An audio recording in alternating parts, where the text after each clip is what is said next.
ముందుగా స్టవ్ వెలిగించుకొని బాండి పెట్టుకుందాం. ఆయిల్ వేసుకుందాం కొంచెం.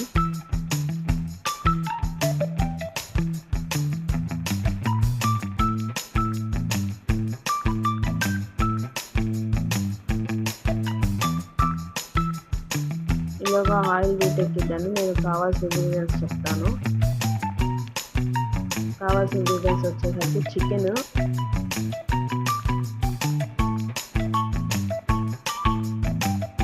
అల్లం వెల్లుల్లి పేస్ట్,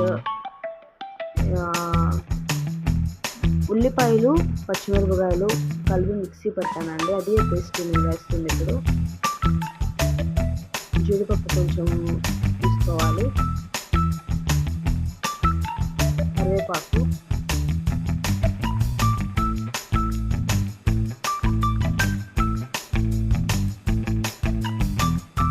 కొంచెం ఇది ఫ్రై అవ్వాలండి. ఫ్రై అయ్యి కొంచెం ఆయిల్ బయటకు వెళ్తే అల్లం వెల్లుల్లి పేస్ట్ వేసుకున్నాం.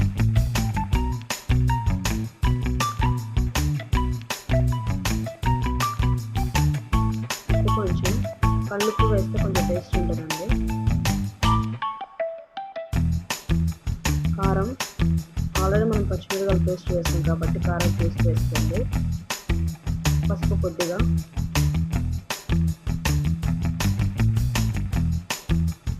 మొత్తం కలిపి కొంచెం వాటర్ వేస్తున్నామండి. కొంచెం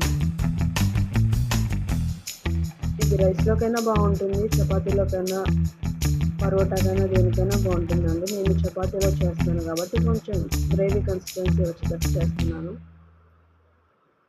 అలా రావాలండి, ఆయిల్ అంతా పైకి రావాలి. ఇప్పుడు మనం చికెన్ వేసుకున్నాం.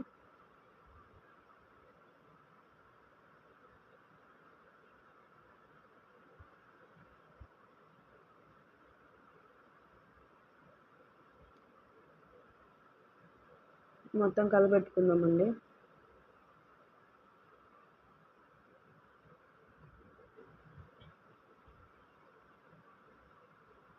కొద్దిసేపు మగ్గనివ్వాలి.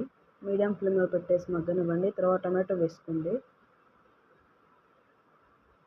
మూత పెట్టి ఒక 10 minutes కుక్ చేసుకోండి. తర్వాత ఆయిల్ అంతా కొంచెం పైకి వస్తుంది. మళ్ళీ కలబెట్టండి ఒకసారి.